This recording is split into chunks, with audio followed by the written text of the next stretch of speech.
ಆತ್ಮೀಯ ಸ್ಪರ್ಧಾರ್ಥಿಗಳಿಗೆ ರತ್ನ ವಿಜ್ಞಾನ ಯೂಟ್ಯೂಬ್ ಚಾನಲ್ಗೆ ಸ್ವಾಗತ. ನಿಮಗೆ ಗೊತ್ತಾ, ಪ್ರತಿ ವರ್ಷನೂ ಸಿವಿಲ್ ಪೊಲೀಸ್ ಕಾನ್ಸ್ಟೇಬಲ್ ಆಗಿರ್ಬೋದು, CR ಆಗಿರ್ಬೋದು, DR ಆಗಿರ್ಬೋದು ಮತ್ತು ಇನ್ನಿತರೆ ಸ್ಪರ್ಧಾತ್ಮಕ ಪರೀಕ್ಷೆಗಳಲ್ಲಿ ಪ್ರತಿ ವರ್ಷನೂ ಕೇಳಲಾಗುವಂತಹ ಒಂದು ಟಾಪಿಕ್ ಮೇಲೆ ಪ್ರಶ್ನೆ ಕಂಪಲ್ಸರಿ ಇದ್ದೇ ಇರ್ತೈತಿ. ಆ ಟಾಪಿಕ್ ಯಾವ್ದು ನಿಮ್ಗೆ ಗೊತ್ತೈತಿ? ಅದೇ ಟಾಪಿಕ್ ಯಾವುದಪ್ಪ ಅಂತಂದ್ರೆ ವಿಟಮಿನ್ಗಳು ಮತ್ತು ವಿಟಮಿನ್ನ ಕೊರತೆಯಿಂದ ಬರುವಂತಹ ರೋಗಗಳು. ಅದರ ಮೇಲಂತರೂ ಕಂಪಲ್ಸರಿ ಒಂದು ಕ್ವಶನ್ ಇದ್ದೇ ಇರ್ತೈತಿ.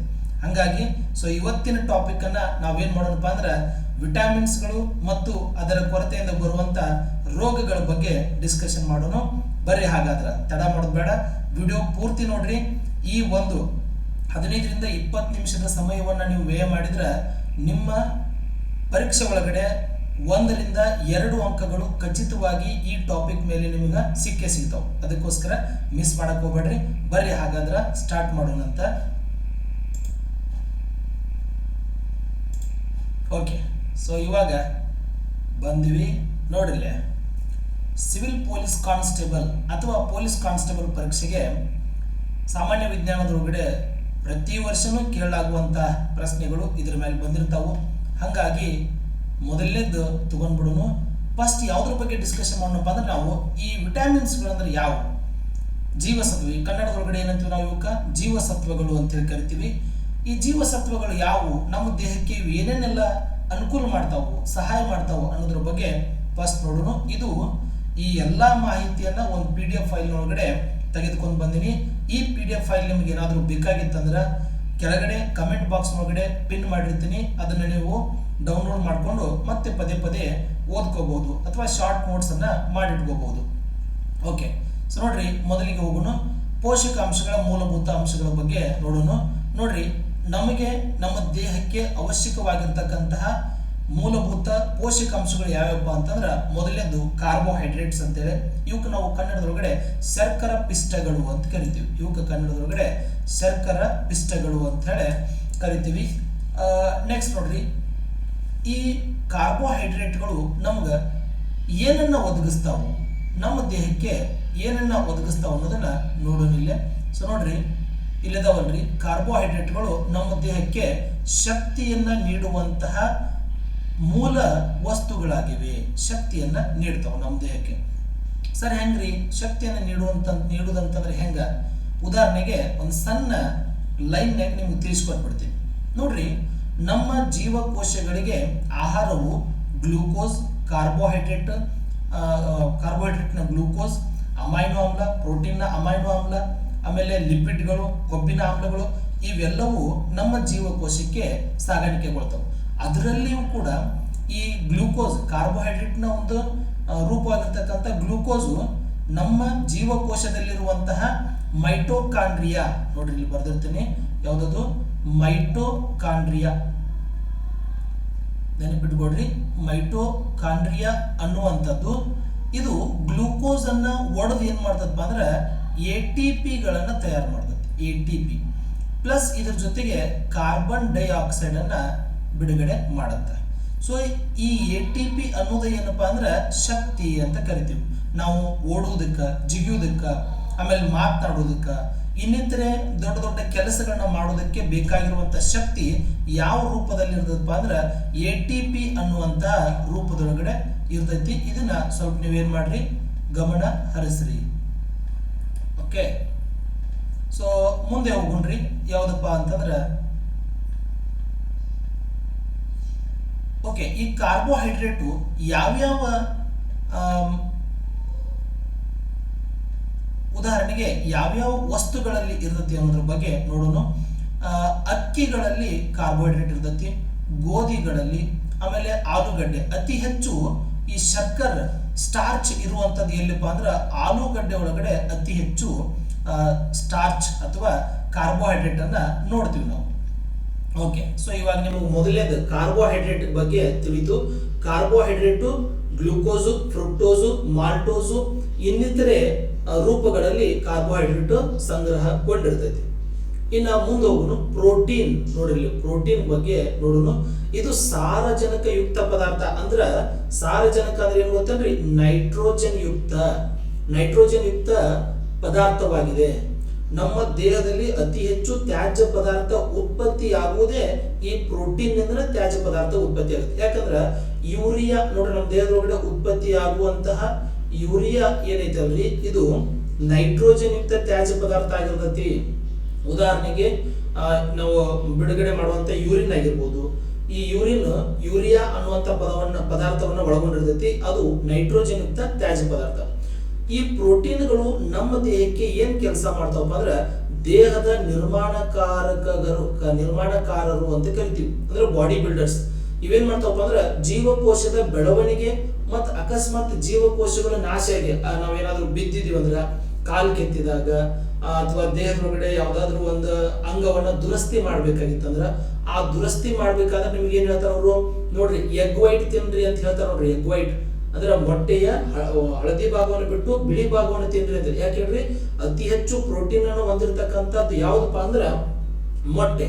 ಸೊ ಹಾಗಾಗಿ ನಾವು ಅತಿ ಹೆಚ್ಚು ಏನ್ ಮಾಡ್ಬೇಕಂದ್ರ ಪ್ರೋಟೀನ್ ಯುಕ್ತ ಆಹಾರವನ್ನ ಸೇವಿಸಬೇಕಾದ್ರೆ ಮೊಟ್ಟೆಯನ್ನ ಸೇವಿಸಬೇಕು. ಮತ್ತ ಬೇಳೆಕಾಳುಗಳು ಅಂತ ನೋಡ್ರಿ, ಇಲ್ಲಿ ಬೇಳೆಕಾಳುಗಳು, ಈ ಬೇಳೆಕಾಳುಗಳು ಕೂಡ ಏನ್ ಮಾಡ್ತಾವಪ್ಪ ಅಂದ್ರ ಅತಿ ಹೆಚ್ಚು ಪ್ರೋಟೀನ್ ಯುಕ್ತ ಆಹಾರ ಪದಾರ್ಥಗಳಾಗಿವೆ. ಇವು ಸಾರಜನಕ ಯುಕ್ತ ಪದಾರ್ಥಗಳು, ನೈಟ್ರೋಜನ್ ಯುಕ್ತ ಪದಾರ್ಥಗಳಾಗಿವೆ. ಓಕೆ, ಸೊ ಇಷ್ಟು ನೆನಪಿಟ್ಕೊಡ್ರಿ, ಪ್ರೋಟೀನ್ಗಳು ದೇಹದ ನಿರ್ಮಾಣಕಾರರಾಗ್ಯವು. ಇವು ಎದರೊಳಗೆ ಜಾಸ್ತಿ ಕಂಡು ಬರ್ತಾವಪ್ಪ ಅಂದ್ರೆ ಮೊಟ್ಟೆ ಒಳಗಡೆ ಮತ್ತು ಬೇಳೆಕಾಳುಗಳೊಳಗಡೆ. ಓಕೆ, ಇವೇನ್ ಕೆಲಸ ಮಾಡ್ತಾವಪ್ಪ ಅಂದ್ರೆ ಜೀವಕೋಶಗಳ ಬೆಳವಣಿಗೆ ಮತ್ತು ಅವುಗಳ ದುರಸ್ತಿಯನ್ನ ಮಾಡ್ತಾವು. ಓಕೆ, ಪ್ರೋಟೀನ್ ಬಗ್ಗೆ ಆಯ್ತು. ಇನ್ನು ನೆಕ್ಸ್ಟ್ ಕೊಬ್ಬುಗಳ ಬಗ್ಗೆ ನೋಡ್ರಲ್ಲ. ಎಣ್ಣೆ ಪದಾರ್ಥಗಳು ನಮ್ಮ ದೇಹಕ್ಕೆ ಕಾರ್ಬೋಹೈಡ್ರೇಟ್ ಗಿಂತ ಅತಿ ಹೆಚ್ಚು ಶಕ್ತಿಯನ್ನು ಒದಗಿಸುವಂತವು ಯಾವಪ್ಪ ಅಂದ್ರ ಈ ಕೊಬ್ಬುಗಳು. ನೋಡ್ರಿ, ಇವೇನ್ ಮಾಡ್ತಾವಪ್ಪ ಅಂದ್ರ ನಮಗೆ ಕಾರ್ಬೋಹೈಡ್ರೇಟ್ ಗಿಂತ ಅತಿ ಹೆಚ್ಚು ಶಕ್ತಿಯನ್ನ ಒದಗಿಸ್ತಾವ. ಉದಾಹರಣೆಗೆ ನೋಡ್ರಿ, ಮೀಟ್, ಮಟನ್, ಚಿಕನ್ ಅಥವಾ ತುಪ್ಪ, ಎಣ್ಣೆ ಪದಾರ್ಥಗಳೇನದಾವಲ್ರಿ, ಇವು ಎಲ್ಲವೂ ಏನನ್ನ ಒಳಗೊಂಡಿರ್ತಾವಪ್ಪ ಅಂದ್ರ ಕೊಬ್ಬು ಅಥವಾ ಏನಂತೀವಿ ಕೊಬ್ಬಿನ ಆಮ್ಲವನ್ನ ತಯಾರಿಸ್ತಿರ್ತಾವು. ಹಂಗಾಗಿ ಈ ಕೊಬ್ಬುಗಳು ನಮ್ಗೆ ಏನ್ ಸಹಾಯ ಮಾಡ್ತಾವಪ್ಪ ಅಂದ್ರ ದೇಹದೊಳಗಡೆ ಶಕ್ತಿಯನ್ನ ಸಂಗ್ರಹಿಸುವಂತ ಕೆಲಸ ಮಾಡ್ತಾವ. ನೆನಪಿಟ್ಕೊಡ್ರಿ, ಇವು ದೇಹದಲ್ಲಿ ಶಕ್ತಿಯನ್ನ ಸಂಗ್ರಹಿಸಿಡುವಂತ ಕೆಲಸ ಮಾಡ್ತಾವ. ಸೊ ಇನ್ನು ನೆಕ್ಸ್ಟ್ ನೋಡ್ರಿ, ಇದಕ್ಕೊಂದು ಇಂಪಾರ್ಟೆಂಟ್ ಪಾಯಿಂಟ್ ಹೇಳ್ತೇನೆ ನಿಮಗ.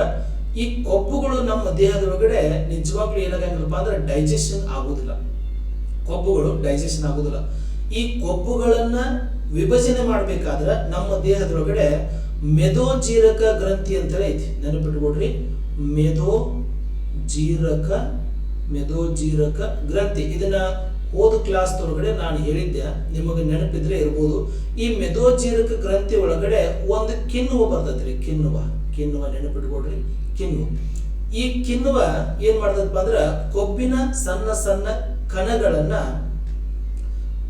ಒಡೆದು ಕೊಬ್ಬಿನ ಆಮ್ಲ ಮತ್ತು ಗ್ಲಿಸರಾಲ್ ಅನ್ನಾಗಿ ತಯಾರು ಮಾಡ್ತೈತಿ. ಕೊಬ್ಬಿನ ಆಮ್ಲ ಮತ್ತು ಗ್ಲಿಸರಾಲ್. ಆ ಕಿಣ್ವ ಯಾವ್ದಪ್ಪ ಅಂತಂದ್ರೆ ನೋಡ್ರಿ, ಲೈಪೇಸ್ ಅನ್ನುವಂತಹ ಕಿಣ್ವ ಬರ್ತೈತಿ. ಲೈಪೇಸ್ ನೆನಪಿಟ್ಕೊಡ್ರಿ, ಲೈಪೇಸ್ ಅನ್ನುವಂತಹ ಈ ಕಿಣ್ವ ಏನ್ ಮಾಡ್ತದಪ್ಪ ಅಂದ್ರ ಕೊಬ್ಬನ್ನ ಅಥವಾ ಕೊಬ್ಬಿನ ಸಣ್ಣ ಸಣ್ಣ ಕಣಗಳನ್ನ ಒಡೆದು ಏನ್ ಮಾಡ್ತೈತಿ, ಇದು ಕೊಬ್ಬಿನ ಆಮ್ಲ ಮತ್ತು ಗ್ಲಿಸರಾಲ್ ಅನ್ನಾಗಿ ಮಾಡುತ್ತಾ. ಸರಿಯಾಗಿ ನೆನಪಿಟ್ಕೊಡ್ರಿ. ಓಕೆ, ಸೊ ಇವಾಗ ನಾವು ಕೊಬ್ಬುಗಳ ಬಗ್ಗೆ ತಿಳ್ಕೊಂಡಿವಿ. ಈಗ ಇಲ್ಲಿವರೆಗೂ ನಾವು ತಿಳ್ಕೊಂಡಿದ್ದೇನಪ್ಪ ಅಂದ್ರ ಕಾರ್ಬೋಹೈಡ್ರೇಟ್ಸು, ಪ್ರೋಟೀನು ಮತ್ತು ಲಿಪಿಡ್ಗಳ ತಿಳ್ಕೊಂಡಿವಿ, ಹೌದ್ರಿ. ಈಗ ಇವು ಅಷ್ಟು ಏನಪ್ಪಾ ಅಂದ್ರೆ ನಮ್ಮ ದೇಹಕ್ಕೆ ಅಗತ್ಯವಾಗಿರ್ತಕ್ಕಂಥ ಪೋಷಕಾಂಶಗಳ ಬಗ್ಗೆ ತಿಳ್ಕೊಂಡಿರೋ. ಇನ್ನು ಅದರ ನಂತರ ನಮ್ಮ ದೇಹಕ್ಕೆ ಅತಿ ಮುಖ್ಯವಾಗಿ ಬೇಕಾಗಿರ್ತಕ್ಕಂಥವು ಯಾವಪ್ಪ ಅಂತಂದ್ರೆ ಜೀವಸತ್ವಗಳು ಅಂತ ಬರ್ತವೆ. ವಿಟಾಮಿನ್ಸ್ ಅಂತ ಕರಿತೀವಿ, ಹೌದ್ರಿ. ಕನ್ನಡದೊಳಗಡೆ ಜೀವಸತ್ವಗಳು ಅಂತ ಕರಿತೀವಿ. ಇವು ನೋಡ್ರಿ, ಜೀವಸತ್ವಗಳು ಒಂದು ಜೀವಿ ಜೀವಂತವಾಗಿರಲು ಸತ್ವವನ್ನ ಒದಗಿಸುವಂತವು. ಸತ್ವ ಅಂದ್ರೆ ಏನ್ರಿ, ಮೂಲ ಆಧಾರವನ್ನು ಒದಗಿಸುವಂತವ ಯಾವಪ್ಪ ಅಂದ್ರೆ ಜೀವಸತ್ವಗಳು. ಇವುಗಳನ್ನು ನಾವು ಎರಡು ಪ್ರಮುಖ ವಿಭಾಗಗಳನ್ನಾಗಿ ಮಾಡ್ತೀವಿ. ನೋಡ್ರಿ ಹೆಂಗಪ್ಪ ಅಂದ್ರ ಕೊಬ್ಬಿನಲ್ಲಿ ಕರಗುವಂತ ಜೀವಸತ್ವಗಳು, ಕರಗಿರುವಂತಹ ಜೀವಸತ್ವಗಳು, ಆಮೇಲೆ ನೀರಿನಲ್ಲಿ ಕರಗುವಂತಹ ಜೀವಸತ್ವಗಳು. ಎರಡು ರೀತಿಯಾದಂತಹ ಜೀವಸತ್ವಗಳನ್ನ ವಿಭಜನೆ ಮಾಡ್ತೀವಿ. ಸೊ ಅದ್ರೊಳಗಡೆ ಕೊಬ್ಬಿನಲ್ಲಿ ಕರಗುವಂತವು ಯಾವಪ್ಪ ಅಂದ್ರೆ ADEK. ಇದು ನೀವು ಸರಿಯಾಗಿ ಶಾರ್ಟ್ಕಟ್ ನಾಗ ಹೆಂಗ್ ನೆನಪಿಟ್ಕೋಬೇಕಪ್ಪ ಅಂದ್ರ ಇಲ್ಲಿ ನೋಡ್ರಿ, ADEK ನೆನಪಿಟ್ಕೊಡ್ರಿ. ADEK ಹೆಬ್ಬೆರಳು ADEK. ಸೊ ಹಿಂಗ ಈ ರೀತಿ ನೀವು ಕೈಯನ್ನು ಮಾಡಿದಾಗ ಪಟ್ನ ನೆನಪು ಬರ್ಬೇಕು. ಏನಪ್ಪಾ ಅಂದ್ರೆ ADEK ಇವು ಕೊಬ್ಬಿನಲ್ಲಿ ಕರಗುವಂತ ಜೀವಸತ್ವಗಳು. ಇನ್ನು ಬಿಸಿ ಬಹಳ ಬಿಸಿ ಐತಿ ಅಂತೀವಲ್ಲ, ಬಿಸಿ ಅಂದ್ರೆ ಏನು? ನೀರಿನಲ್ಲಿ ಕರಗುವಂತ ಕೊಬ್ಬು ಏನಪ್ಪಾ ಜೀವಸತ್ವಗಳು, ನೀರಿನಲ್ಲಿ ಕರಗುವಂತ ಜೀವಸತ್ವಗಳು. ಸರಿಯಾಗಿ ನೆನಪಿಟ್ಕೊಡ್ರಿ. ಇವು ಏನಪ್ಪಾ ಅಂದ್ರೆ ಕೊಬ್ಬಿನಲ್ಲಿ ಕರಗುವಂತ ಜೀವಸತ್ವಗಳಾಗ್ಯಾವು. ಸೊ ನಂತರ ಸಮಾಧಾನ ಸ್ವಲ್ಪ ಇಲ್ಲಿ ಹೋಗ್ರಿ. ಇದೇನೋ ಕರೆಕ್ಷನ್ ಆಯ್ತು, ಆಮೇಲೆ ನಾ ಏನ್ ಮಾಡ್ತೀನಿ,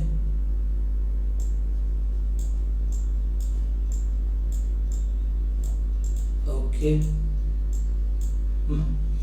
ಸೊ ಇವಾಗ ನೋಡ್ರಿ,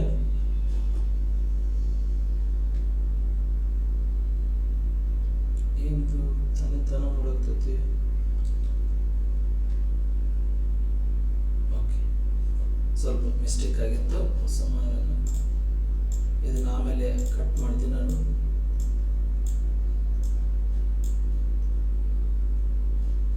ಓಕೆ, ಎಸ್. ಸೊ ನೋಡ್ರಿ, ನೀರಿನಲ್ಲಿ ಕರಗುವಂತ ಜೀವಸತ್ವಗಳು ಬಿಸಿ ಅಂತ ಹೇಳಿ ಬರ್ತಾವು. ಸರಿಯಾಗಿ ನೆನಪಿಟ್ಕೊಡ್ರಿ. ಅದಾದ ನಂತರ ಯಾವಪ್ಪ ಅಂದ್ರೆ ಈಗ ಹೋಗೋಣಂತ. ಮುಖ್ಯವಾಗಿ ಕೊಬ್ಬಿನಲ್ಲಿ ಕರಗುವಂತ ಜೀವಸತ್ವಗಳು ಯಾವುವು, ಅವುಗಳಿಗೆ ರಾಸಾಯನಿಕ ಹೆಸರು ಯಾವುದವು, ಆಮೇಲೆ ಇವುಗಳ ಕೊರತೆಯಿಂದ ಯಾವ್ಯಾವ ರೋಗಗಳು ಬರ್ತಾವ ಇಲ್ಲಿ ನೋಡ್ರಿ. ಮೋಸ್ಟ್ ಇಂಪಾರ್ಟೆಂಟ್, ಇದ್ರ ಬಗ್ಗೆ ನಾವು ಅತಿ ಹೆಚ್ಚು ತಿಳ್ಕೊಬೇಕಾಗಿದ್ದು. ಓಕೆ, ಸೊ ನೋಡ್ರಿ, ಮೊದಲಿಗೆ ಬರೋಣಂತ.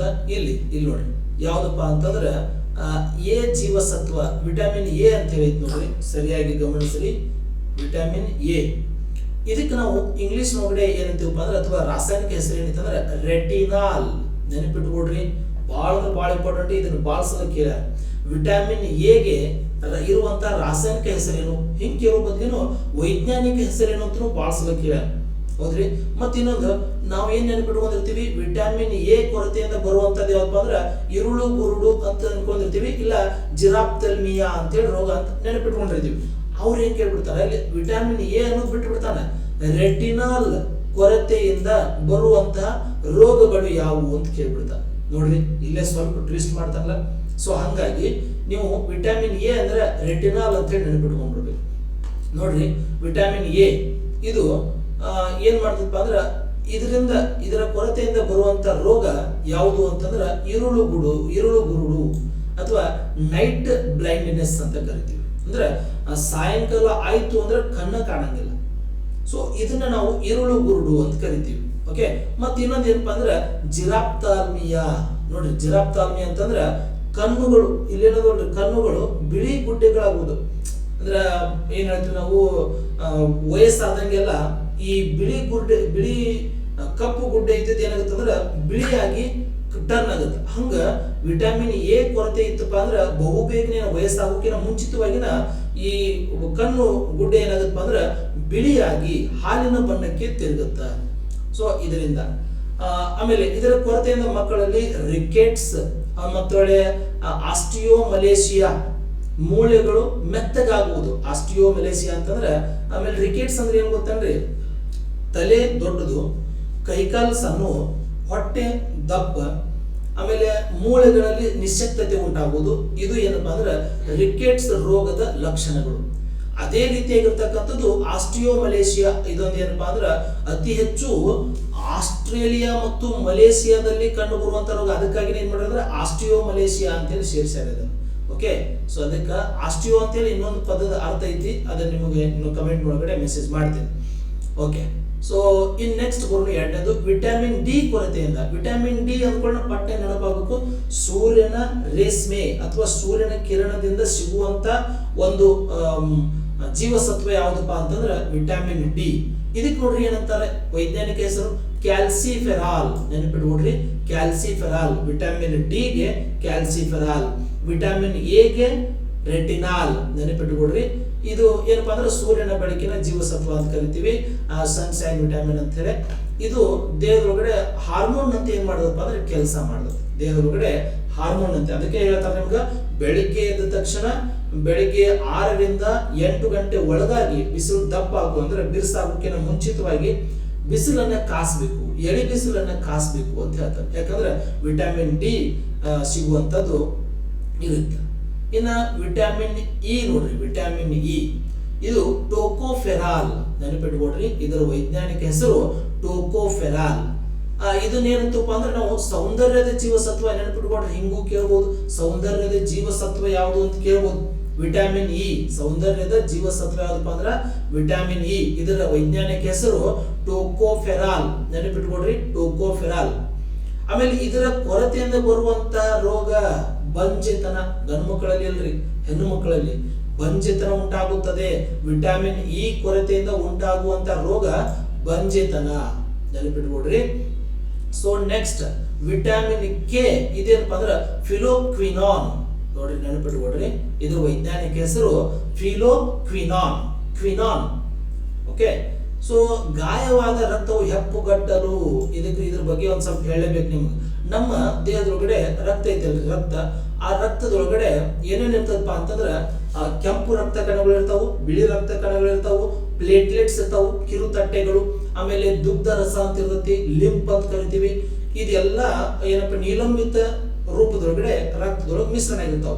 ಕಿರುತಟ್ಟೆಗಳು ಅಂತ ಹೇಳಿದಲ್ರಿ, ಆ ಕಿರುತಟ್ಟೆಗಳ ಸಂಖ್ಯೆ ಹೆಚ್ಚಿಗೆ ಆಗೋದಕ್ಕ ವಿಟಮಿನ್ ಕೆ ಅನ್ನ ನಾವೇನ್ ಮಾಡ್ಬೇಕ್ರಿ, ತಿನ್ಬೇಕು, ಹೌದ್ರಿ. ಸೊ ಅದಕ್ಕ ವಿಟಮಿನ್ ಕೆ ಅನ್ನುವಂಥದ್ದು ನಾವು ಜಾಸ್ತಿ ತಿಂದಾಗ ಕಿರುತಟ್ಟೆಗಳು ಹೆಚ್ಚಿಗೆ ಆಕವು.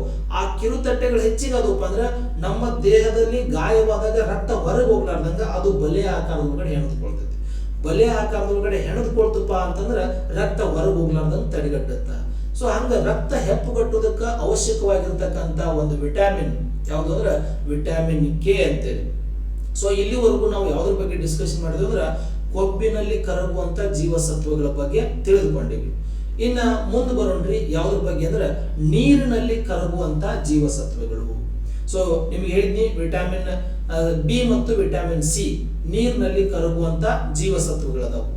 ಸೊ ಹಾಗಾದ್ರೆ ವಿಟಮಿನ್ ಸಿ ಬಗ್ಗೆ ನೋಡೋಣ. ಅಸ್ಕಾರ್ಬಿಕ್ ಆಮ್ಲ, ನೋಡ್ರಿ ವಿಟಮಿನ್ ಸಿ ಅನ್ನ ರಾಸಾಯನಿಕ ವೈಜ್ಞಾನಿಕ ಹೆಸರು ಅಸ್ಕಾರ್ಬಿಕ್ ಆಮ್ಲ. ಇದರ ಕೊರತೆಯಿಂದ ಸ್ಕರ್ವಿ ಅನ್ನುವಂತ ರೋಗ ಬರ್ತೈತಿ. ಇದನ್ನ ಆಲ್ರೆಡಿ ನೀವು ಕಲ್ತಿರಿ, ಇದನ್ನ ಬಹಳ ಸಲ ಅಂದ್ರೆ ಬಹಳ ಸಲ ಕೇಳೋಣ ಪರೀಕ್ಷೆ ಒಳಗಡೆ. ಸೊ ಇದು ನೋಡ್ರಿ, ಅಸ್ಕಾರ್ಬಿಕ್ ಆಮ್ಲ ಜಾಸ್ತಿ ಯಾವ್ದ್ರೊಳಗೆ ಇರ್ತದಪ್ಪ ಅಂದ್ರೆ ನೆಲ್ಲಿಕಾಯಿ ಒಳಗೆ ಇರ್ತೈತಿ. ಬೆಟ್ಟದ ನೆಲ್ಲಿಕಾಯಿ ತಿನ್ಬೇಕಂತ ಹೇಳ್ತಾರ ನೋಡ್ರಿ, ಹೌದ್ರಿ. ಸ್ಕರ್ವಿ ಅನ್ನುವಂತ ರೋಗ ಬರಬಾರ್ದು ಅಂತಂದ್ರ ಬೆಟ್ಟದ ನೆಲ್ಲಿಕಾಯಿ ತಿನ್ಬೇಕು, ಹುಳಿ ಪದಾರ್ಥ ನಿಂಬೆ ಹಣ್ಣುಗಳನ್ನ ತಿನ್ಬೇಕು, ಹುಣಸೆ ಹಣ್ಣೊಳಗಡೆ ಟಾರ್ಟಾರಿಕ್ ಆಮ್ಲ ಇರ್ತೈತಿ. ನಿಂಬೆ ಹಣ್ಣೊಳಗಡೆ ಯಾವ ಆಮ್ಲ ಇರ್ತೈತಿ ಕಮೆಂಟ್ ಮಾಡ್ರಿ. ನಿಂಬೆ ಹಣ್ಣಿನೊಳಗಡೆ ಯಾವ ಆಮ್ಲ ಇರುತ್ತದೆ ಅನ್ನೋದನ್ನ ಕಮೆಂಟ್ ಮಾಡ್ರಿ. ಸೊ ಈ ನಿಂಬೆ ಹಣ್ಣು ಮತ್ತು ನೆಲ್ಲಿಕಾಯಿ ಒಳಗಡೆ ಕಂಡು ಬರುವಂತ ವಿಟಮಿನ್ ಸಿ ಅಸ್ಕಾರ್ಬಿಕ್ ಆಮ್ಲ ಇರ್ತೈತಿ. ಇದರ ಕೊರತೆಯಿಂದ ಬರುವಂತ ರೋಗ ಸ್ಕರ್ವಿ ಅನ್ನುವಂತ ರೋಗ ಬರ್ತೈತಿ, ಸರಿಯಾಗಿ ನೆನಪಿಟ್ಟುಕೊಡ್ರಿ. ಆಮೇಲೆ ಬಿ ಒಳಗಡೆ ನೋಡಿಲ್ಲ, ಬಿ ವಿಟಮಿನ್ ಒಳಗಡೆ B1, B2, B3, B12 ಅಂತ ಹೇಳಿ ಬರ್ತಾವ್ರಿ. B1, B2, B3 ಆಮೇಲೆ B12 ಇವು ನಾಲ್ಕು ಏನೇನ್ ಹೆಸರುಗಳನ್ನ ಹೊಂದ್ಯಾವ ನೋಡ್ರಿ. B1 ಥಯಾಮಿನ್ ಅಂತ ಕರೀತಾರ. B1 ರಾಸಾಯನಿಕ ಹೆಸರು ಏನಪ್ಪಾ ಅಂದ್ರ ಥಯಾಮಿನ್ ಅಂತ ಹೇಳಿ.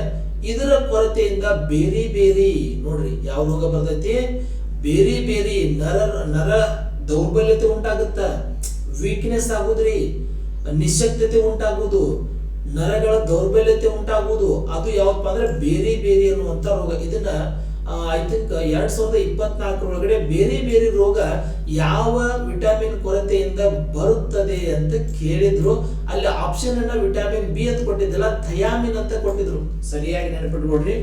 2024 ಪೊಲೀಸ್ ಕಾನ್ಸ್ಟೇಬಲ್ ಹುದ್ದೆ ಒಳಗಡೆ ಬಂದಿರತಕ್ಕಂತ ಪ್ರಶ್ನೆ ಇದು, ಬೇರೆ ಅಂತ ಹೇಳಿ. ಇನ್ನೊಂದು ನೆನಪೈತಿ ನನಗ, ಥಯಾಮಿನ್ ನೋಡ್ರಿ. ಅಲ್ಲಿ ಆಪ್ಷನ್ ಏನ್ ಕೊಟ್ಟಿದ್ದಪ್ಪ ಅಂದ್ರೆ B1, B2 ಅಂತ ಹೇಳಿ ಏನು ಕೊಟ್ಟಿದ್ದಿಲ್ಲ, ಥಯಾಮಿನ್ ಅಂತ ಹೇಳಿ ಕೊಟ್ಟಿದ್ದ. ಸೊ ಹಂಗಾಗಿ ನೆನಪಿಟ್ಕೊಡ್ರಿ.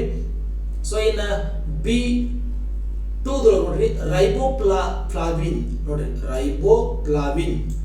ಸೊ ಇದನ್ನ ನಾವು ವಿಟಮಿನ್ ಜಿ ಎಂದು ಕರೀತಾರೆ, ನೆನಪಿಟ್ಕೊಡ್ರಿ, ವಿಟಮಿನ್ ಜಿ ಅಂತ ಹೇಳಿ. ಇದು ನಾಲಿಗೆ ಸೀಳುವುದು. ನಿಮ್ಗ ಬಹಳಷ್ಟು ಸಲ ನೆನಪಿರ್ಬೋದು, ಅತಿ ಹೆಚ್ಚು ಹುಣಸೆಕಾಯಿಯನ್ನು ತಿಂದಾಗ ನಾಲಿಗೆ ಸೀಳಿರ್ತೈತಿ, ಅಥವಾ ಸುಣ್ಣ ಜಾಸ್ತಿ ತಿಂದಾಗ ನಾಲಿಗೆ ಸೀಳಿರ್ತೈತಿ ನೋಡ್ರಿ. ನಿಮ್ಗೆ ನೆನಪಿರ್ಬೋದು ಅಥವಾ ಹಿರಿಯರನ್ನು ಕೇಳಿ ಗೊತ್ತಿರುತ್ತ. ಅದಕ್ಕೆ ಏನ್ ಕಾರಣಪ್ಪ ಅಂದ್ರ ವಿಟಮಿನ್ B2 ರೈಬೋಫ್ಲಾವಿನ್ ಅನ್ನುವಂತ ವಿಟಮಿನ್ ಕೊರತೆ ಇರುವುದರಿಂದ ನಾಲಿಗೆ ಏನಾಗುತ್ತಪ್ಪ ಅಂದ್ರ ಸೀಳುತ್ತ. ಇದು ಒಂದು ಏನಪ್ಪಾ ಅಂದ್ರ ರೋಗ, ಇದು ನೆನಪಿರ್ಲಿ. ಇನ್ನು ವಿಟಮಿನ್ B3 ನಿಯಾಸಿನ್ ಅಂತ ಕರೀತಾರೆ, ನಿಯಾಸಿನ್. ಇದರ ಕೊರತೆಯಿಂದ ಚರ್ಮ ರೋಗದ ಕಾಯಿಲೆ ಪೆಲೆಗ್ರಾಮ್, ಇದನ್ನು ಬಹಳ ಸಲ ಕೇಳಿದೆ. ಪೆಲೆಗ್ರಾಮ್ ನೋಡ್ರಿ, ನೆನಪಿಟ್ಕೊಡ್ರಿ. ಇದನ್ನು ಕೂಡ ನನಗನ್ಸಿದ ಮಟ್ಟಿಗೆ 2022 ಇರ್ಬೋದು. 2022 police constable DR. Police constable ಪರೀಕ್ಷೆ ಒಳಗಡೆ ಪೆಲೆಗ್ರಾಮ್ ಅನ್ನುವಂಥದ್ದು ಯಾವ ವಿಟಮಿನ್ ಕೊರತೆಯಿಂದ ಬರುತ್ತದೆ ಅಂತ ಕೇಳಿದ್ರೆ ವಿಟಮಿನ್ B3 ಅಂತ ಕೊಟ್ಟಿರ್ಬೋದು. ಐ ಥಿಂಕ್ ನಿಯಾಸಿನ್ ಅಂತ ಏನಾದ್ರು ಡೈರೆಕ್ಟ್ ಆಗಿ ಕೊಟ್ಟಿರ್ಬೋದು. ಅದನ್ನ ನೆನಪಿಟ್ಕೊಡ್ರಿ. ಪೆಲೆಗ್ರಾಮ್ ಅನ್ನುವಂಥದ್ದು ಚರ್ಮ ರೋಗಕ್ಕೆ ಸಂಬಂಧಿಸಿದ ಒಂದು ಕಾಯಿಲೆ ಆಗೈತಿ. ಇದು ವಿಟಮಿನ್ B3 ನಿಯಾಸಿನ್ ಅನ್ನುವಂಥ ವಿಟಮಿನ್ ಕೊರತೆಯಿಂದ ಪೆಲೆಗ್ರಾಮ್ ಅನ್ನುವಂಥ ರೋಗ ಬರ್ತೈತಿ. ಇನ್ನ ವಿಟಮಿನ್ B12 ಸಯನೋಕೊಬಾಲ್ಮಿನ್, ನೋಡ್ರಿ ಸರಿಯಾಗಿ ನೆನಪಿಟ್ಕೊಡ್ರಿ, ಸಯನೋಕೊಬಾಲ್ಮಿನ್. ಇದರಲ್ಲಿ ಕೊಬಾಲ್ಟ್ ನೆನಪಿಟ್ಕೊಡ್ರಿ, ರಾಸಾಯನಿಕ ಸಂಕೇತ CO ಅಂತ ಹೇಳಿ, CO ಕೊಬಾಲ್ಟ್ ಅನ್ನುವಂಥ ಲೋಹ ಇರ್ತೈತಿ. ಮತ್ತು ಇದರ ಕೊರತೆಯಿಂದ ರಕ್ತಹೀನತೆ, ಮುಖ ಸುಕ್ಕುಗಟ್ಟುವುದು, ಚರ್ಮ ಸುಕ್ಕುಗಟ್ಟುವುದು, ಆಮೇಲೆ ಮುಖದೊಳಗಡೆ ಕಳೆ ಚೈತನ್ಯ ಅನ್ನುವಂಥದ್ದು ಇರಲಾರ್ದಂಗಿರುವುದು ರಕ್ತಹೀನತೆ, ಇದರ ಲಕ್ಷಣಗಳಿವು. ಸೊ ಅದು ರಕ್ತಹೀನತೆ ಅನ್ನುವಂಥದ್ದು ಯಾವ ವಿಟಮಿನ್ ಕೊರತೆಯಿಂದ ಉಂಟಾಗುತ್ತೆ ಅಂದ್ರೆ ವಿಟಮಿನ್ B12. ಓಕೆ, ಸೊ ಇದ್ರೊಳಗ ಯಾವ ಲೋಹ ಕಂಡು ಬರ್ತೈತಪ್ಪ ಅಂದ್ರೆ ಕೊಬಾಲ್ಟ್ ಅನ್ನುವಂಥ ಲೋಹ ಕಂಡು ಬರ್ತೈತಿ. ಸರಿಯಾಗಿ ನೆನಪಿಟ್ಕೊಡ್ರಿ. ಇನ್ನ ನಮಗೆ ಬೇಕಾಗಿರ್ತಕ್ಕಂತಹ ಪ್ರಮುಖ ಖನಿಜಾಂಶಗಳು ಯಾವುವು, ಅವುಗಳ ಕೊರತೆಯಿಂದ ಯಾವ ರೋಗಗಳು ಉಂಟಾಗ್ತಾವ ಅನ್ನೋದ್ರ ಬಗ್ಗೆ ನೋಡೋಣ. ಇಲ್ಲಿ ಕಬ್ಬಿನ ಅಂಶ, ನಮ್ಮ ದೇಹದೊಳಗಡೆ ಕಬ್ಬಿನ ಅಂಶ ಏನಾದರೂ ಕೊರತೆ ಆಯ್ತಂದ್ರೆ ಅದ್ರೊಳಗಡೆ ಯಾವ ರೋಗ ಉಂಟಾಗುತ್ತ, ಅನಿಮಿಯಾ ಅಥವಾ ರಕ್ತಹೀನತೆ ಅನ್ನುವಂಥದ್ದು ಉಂಟಾಗುತ್ತ. ಸೊ ರಕ್ತದಲ್ಲಿ ಹಿಮೋಗ್ಲೋಬಿನ್ ತಯಾರಿಕೆಗೆ ಕಬ್ಬಿನ ಅಂಶ ಬಹಳಷ್ಟು ಉಪಯುಕ್ತ ಐತಿ.